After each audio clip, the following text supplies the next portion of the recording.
Halo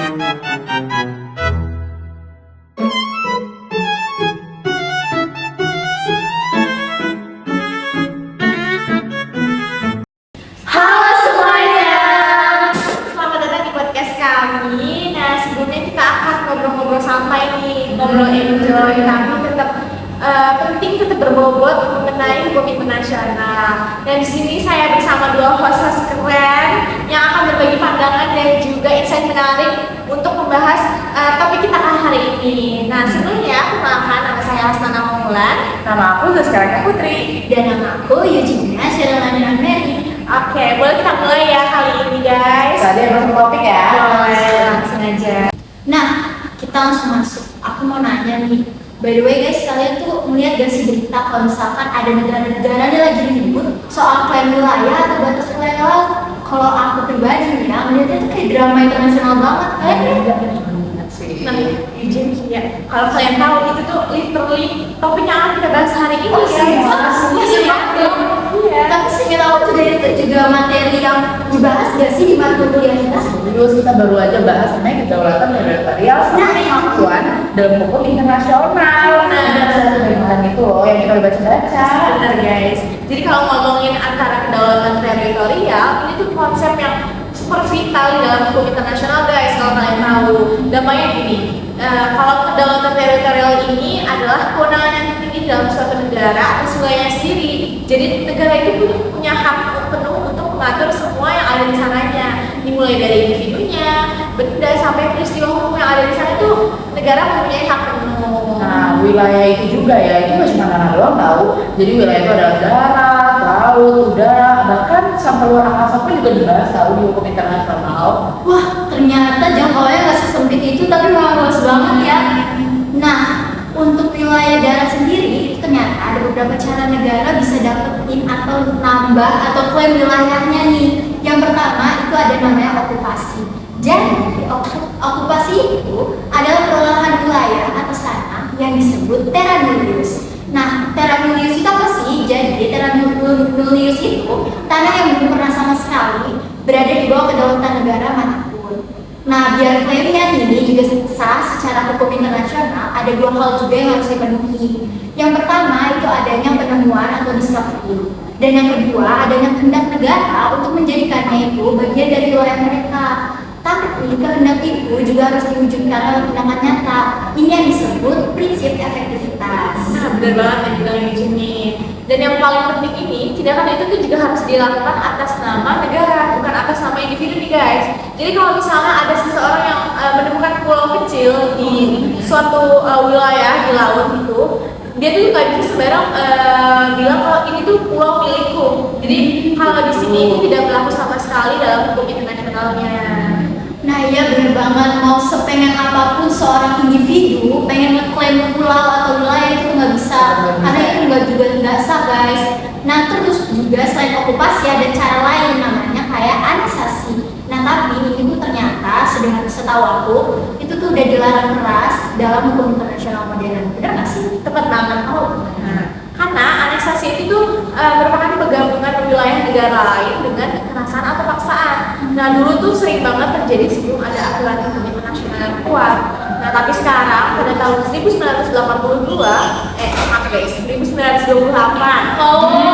Clear guys. Apa aja. Nah di tahun itu tuh sedang melarang perang itu sebagai instrumen kebijakan negara, dan dari pasal 2 ayat 4 dari Piagam PBB juga melarang penggunaan kekerasan terhadap integritas wilayah negara lain. Nah, aku tambahin yang lumayan awam ya. Jadi di resolusi Majelis Umum PBB GARES garis miring 2625 garis miring 25 yang menegaskan bahwa wilayah suatu negara itu nggak bisa jadi objek yang direbut oleh negara lain lewat ancaman atau kekerasan. Jadi kalau ada negara yang nekat aneksasi, komunitas internasional juga nggak bakal ngakuinnya tahu. Oh iya. Terus aku juga mau nambahin ini, ternyata juga ada cara-cara yang lebih damai. Contohnya ada agresi, preskripsi, KC, sama referendum. Nah aku mau bahas agresi. Kenapa sih aku mau bahas? Karena itu ternyata unik banget teman-teman. Karena wilayahnya itu harus baru muncul bukan dari tindakan manusia, tapi alami dari proses alam. Contohnya apa sih? Contohnya ada tanah yang tumbuh sendiri, atau ada pulau baru bukan hasil dia tuh hasilnya dari alam, yaitu dari gunung berapi yang meletus di bawah laut. Iya, dan uniknya juga dari akresi ini tuh negara tuh nggak perlu bikin pernyataan resmi. Jadi wilayah itu emang udah otomatis masuk dalam kedaulatan negara yang sudah ada di sekitarnya. Tapi ini menjadi menarik kalau kita kaitkan sama isu reklamasi. Nah, yang paling seru itu ada namanya Pulau Reklamasi. Kalau di Jakarta tuh di kedua. Oh, ini gua tahu dong. Nah, itu tuh jadi isu yang statusnya udah beda lagi dari hukum internasional. Nah, jadi Pulau Reklamasi itu di topik diskusi yang ramai banget di komunitas internasional. Apalagi beberapa negara itu yang membangun pulau buatan itu untuk memperluas klaim wilayah mereka. Oh, aku mau lanjut juga nih ke poin yang tadi, Casey namanya. Ini tuh soal peralihan wilayah secara resmi dari satu negara ke negara lainnya. Itu bisa lewat jual beli, tukar menukar, atau bahkan sewa. Nah, yang paling ikonik di Casey ini tuh ada contohnya Alaska yang pernah dijual Rusia ke Amerika Serikat tahun 1867. Terus ada juga Hong Kong yang disewa Inggris dan Cina selama 99 tahun sejak 1898. Kebayang gak sih suatu negara itu disewa selama 99 tahun? Lama banget sih, lama banget sih. Nah, ada juga nih referendum. Referendum ini adalah cara yang paling modern untuk mengimplementasikan hak menentukan nasib sendiri alias self-determination rights. Contohnya di Paperland, di Irian Barat di tahun 1969, sama referendum Timor Timor di tahun 1999. Nah, keduanya ini dikawal oleh lembaga internasional yang sah. Gitu guys. Tapi kan topiknya udah kelar ya itu ya. Iya. Jadi kita langsung next topik aja kali ya. Laut ini juga penting banget loh. Apalagi buat kita yang tinggal di Indonesia. Karena salah aku Indonesia itu tuh banyak kan wilayah lautnya pasti dibanding daerahnya. Bener banget.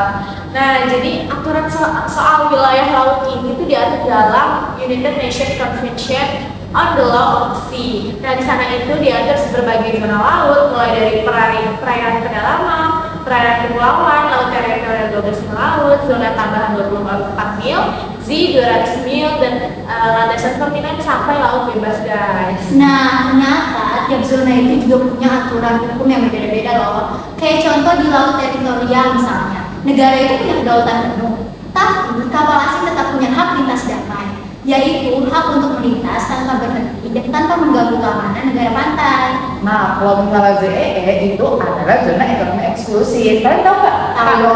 Kan? Nah, negara pantai ini nggak punya kedaulatan penuh, tapi punya hak berdaulat untuk eksplorasi, eksploitasi, dan juga negara lain ini juga boleh tahu berlayar sampai terbang di atasnya kok. Nah, Indonesia ini juga punya sejarah penting yang panjang juga soal ini yang keren banget.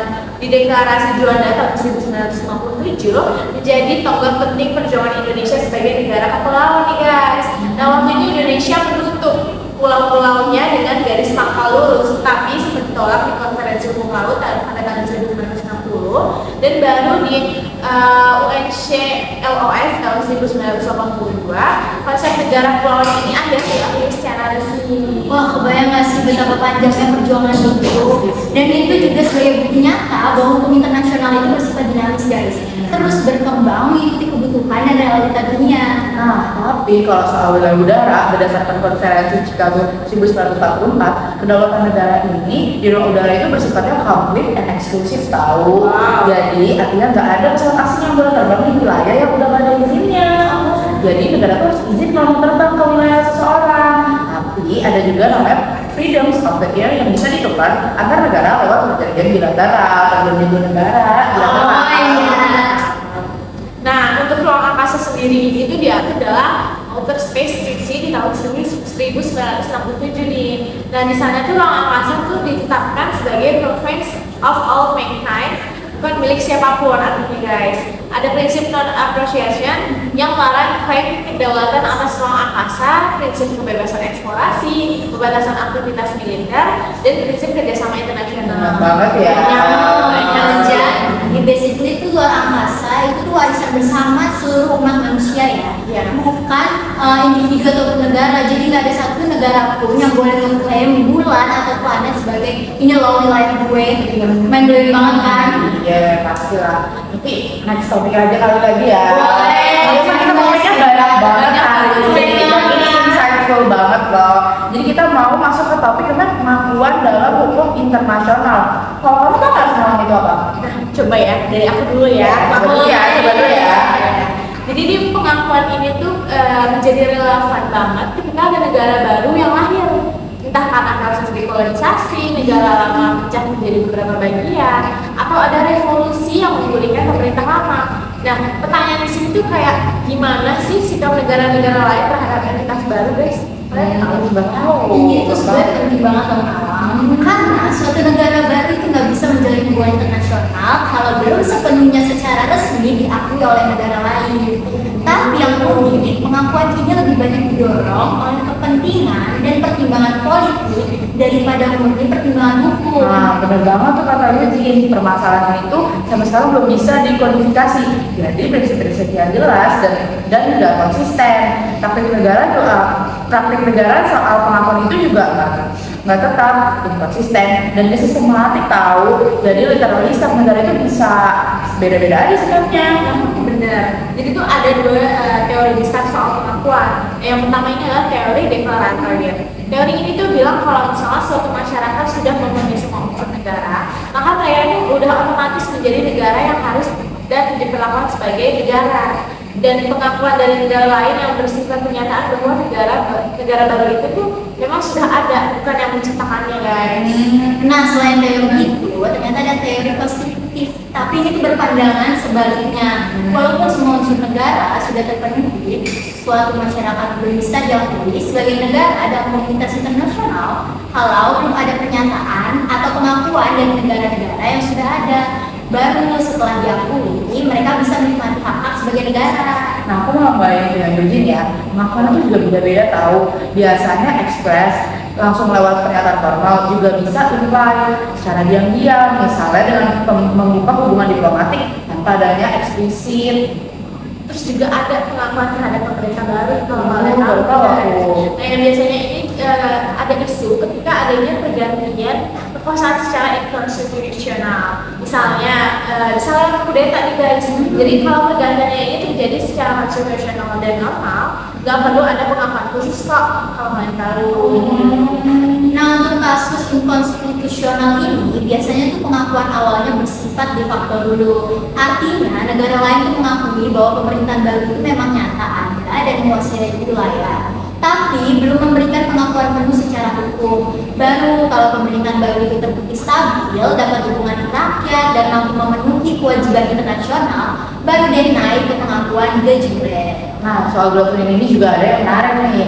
Jadi yang pertama ada doktrin Togar yang bilang kalau pemerintahan inkonstitusional ini harus disahkan dulu secara konstitusional sebelum bisa diakui. Tapi yang kedua ada namanya doktrin ex extrada yang justru menolak praktik pengakuan terhadap pemerintahan baru karena itu tuh dianggap mencampur urusan dalam negeri suatu negara. Dan yang gak kalah menarik nih, pengakuan terhadap pihak yang berperang itu insurgen atau danger. Nah, insurgen itu adalah kelompok pemberontak yang melawan pemerintah yang sah, sudah menguasai sebagian wilayah dan punya personalitas hukum yang terbatas. Dan kalau itu berhasil bisa jadi negara baru. Kalau gagal ya balik ke negara asalnya. Ya. Nah, sedangkan dari cerita itu tingkatan yang lebih formal, di mana sudah ada semacam pernyataan perang antara kelompok pemberontak dan pemerintah. Dan kelompok itu diakui punya kepemimpinan yang jelas, menguasai wilayah secara efektif, dan mendapat dukungan dari rakyat. Nah, guys, kita udah banyak bahas Banyak banget sih, insightful banget pasti. dari kedaulatan teritorial, cara-cara perolehan wilayah, sebagai zona lalu berdasarkan UNCLOS, teorinya, bentuknya, sampai pengakuan terhadap pemerintah baru dan pihak yang berperang. Jadi kalau misalnya aku simpulin ya, kedaulatan dan pengakuan itu adalah dua hal yang literally banget saling terkait satu sama lainnya, apalagi di hukum internasional. Kedaulatan itu tuh nentuin batas hak suatu negara atas wilayahnya. Tapi kalau pengakuan itu nentuin gimana caranya negara itu bisa berinteraksi sama komunitas internasional. Nah, dan keduanya itu sangat dipengaruhi dinamika politik dunia, bukan semata-mata ketentuan hukum yang tertulis. Makanya hukum internasional itu selalu menarik buat dikaji, karena hidup di tengah realita hubungan antar negara yang terus berubah-ubah. Nah, bener banget guys. Jadi mungkin segitu aja kali ya pembahasan kita hari ini. Oke, udah cukup ini. Iya, Satu lah. sekarang kita udah banyak juga topiknya. Oke, sekian dari kami. Kurang lebihnya mohon maaf. Wassalamualaikum warahmatullahi wabarakatuh. Bye bye.